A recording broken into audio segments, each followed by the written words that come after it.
ধারাবাহিকের শুরুতে আমরা রেশমির রিসেপশন পার্টির দৃশ্য দেখতে পাই। সেখানে বসু মল্লিক বাড়ির সকলে আসার পরে রঞ্জয় রেশমিকে বলে, তোমার পরিবারের সবাই এসেছে।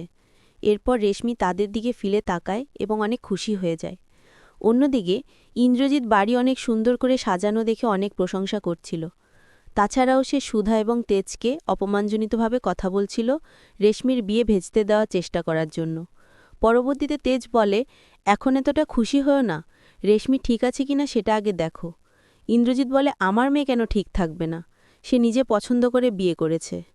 এরপর সেখানে রেশমি আসে, কিন্তু সকলেই খেয়াল করে রেশমির পায়ে একটা হয়েছে। পরবর্তীতে সুধা রেশমির পায়ে দেখতে পায় ব্যান্ডেজ করা। রেশমিকে জিজ্ঞেস করে সে ঠিক আছে কিনা আর পায়ে ব্যান্ডেজ কেন। রেশমি বলে, তাকে নিয়ে এত ভাবতে হবে না, সে ঠিক আছে, সামান্য কেটে গেছে। পরবর্তীতে সুধা রেশমিকে জিজ্ঞেস করে সে সত্যি ভালো আছে তো।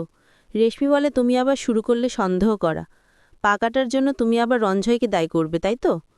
এরপর সেখানে রঞ্জয় আসে এবং রেশমিকে বলে, তুমি কী সব বলছো, বাদ দাও। পরবর্তীতে রেশমি বাকিদের তত্ত্ব রাখা জায়গা নিয়ে যায়। এরপর রঞ্জয় সুধা এবং তেজকে বলে, আপনারা এখনও যদি আমাকে মেনে নিতে না পারেন বা আমাকে সন্দেহ করে থাকেন তাহলে সেগুলো ভুলে যান। এখন আপনাদের আর কোনো উপায় নেই।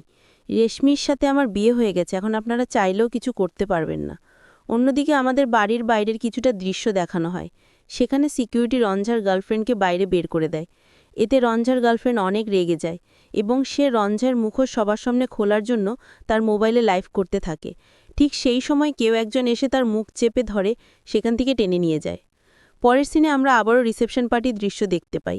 সেখানে রঞ্জায় সুধা এবং তেজকে হুমকি দিচ্ছিল। রঞ্জায় বলছিল, বর্তমান দিনকাল ভালো নয়, কখন গৃহবধূদের কি হয় কেউ বলতে পারে না। কখনো শোনা যাচ্ছে গৃহবধূদের পুড়িয়ে মারা হয়েছে, কখনো বা পানির ট্যাঙ্কে লাশ পাওয়া যাচ্ছে। এসব শুনে তেজ বলে, তুমি কি আমাদের ভয় দেখাচ্ছ?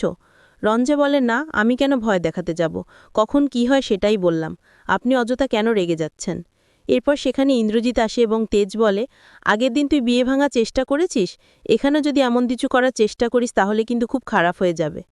এরপর সেখানে রেশমি আসে এবং তেজকে বলে, তোরা যদি কোনো সিন ক্রিয়েট করার জন্য এখানে এসে থাকিস তাহলে এখনই চলে যা। রঞ্জয় বলে, চলে যাবে কেন, ওনারা থাকুক। আর বাকিরা কোথায়, তারা কেন আসেনি? বিশেষ করে ঝিনুক বৌদি।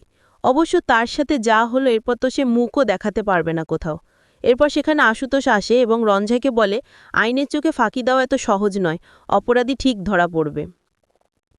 পরবর্তীতে সুধা রঞ্জয়কে বলে, এই গিফটগুলো কোথায় রাখবো সেটা বলে দাও, আমাদের তাড়া আছে। রঞ্জয় বলে, এত কিসের তাড়া, মাত্র তো এলেন, এখনও তো আপনাদের জন্য সারপ্রাইজ বাকি আছে। সুধা বলে, কিসের সারপ্রাইজ? তখন রঞ্জয় সবাইকে তার বাবার কথা বলে এবং তার বাবাকে ভেতরে ওয়েলকাম জানায়। রঞ্জয় বাবাকে দেখে সুধা অনেক ঘাবড়ে যায় এবং তার পুরনো কিছু স্মৃতি মনে পড়তে থাকে। এরপর আমরা ফ্ল্যাশব্যাকের দৃশ্য দেখতে পাই।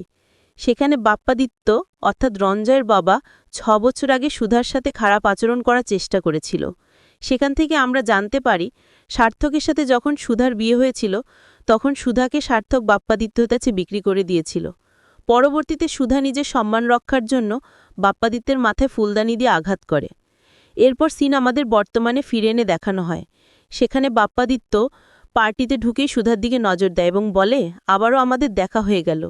এরপর তিনি সুধার দিকে হাত বাড়িয়ে দেয় হ্যান্ডশেক করার জন্য, কিন্তু সুধা হ্যান্ডশেক না করেই সে ঘাবড়াতে থাকে। পরবর্তীতে কাননবালা, সুধার শাশুড়ি এবং জ্যোৎস্না সুধাকে বলতে থাকে, তোমার কি হলো, তুমি কেন ওনার সাথে কথা বলছো না, ওনাকে নমস্কার করো। কিন্তু সুধা তখনও কোনো কিছু না বলেই চুপচাপ থাকে। এরপর তেজ বাপ্পাদিত্যের সাথে পরিচিত হয় এবং তাকে জিজ্ঞেস করে, সুধাকে তুমি কি করে চেনে?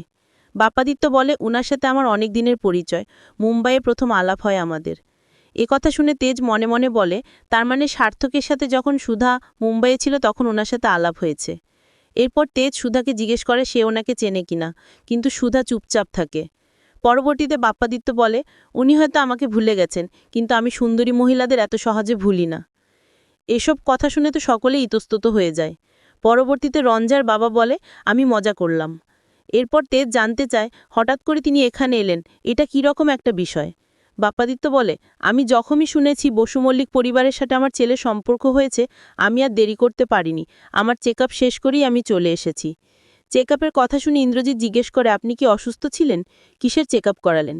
রঞ্জয় বলে, ৭ বছর আগে একটা অ্যাক্সিডেন্ট হয়েছিল, কোনো এক আততায়ীর মাধ্যমে বাবার মাথায় আঘাত করা হয়। তারপর থেকে বাবা কোমায় ছিলেন। গত 1 বছর পর থেকে বাবা একটু সুস্থ। এসব কথা শুনে সুধা তার পুরনো স্মৃতিগুলো আবারও মনে করে ঘাবড়াতে থাকে।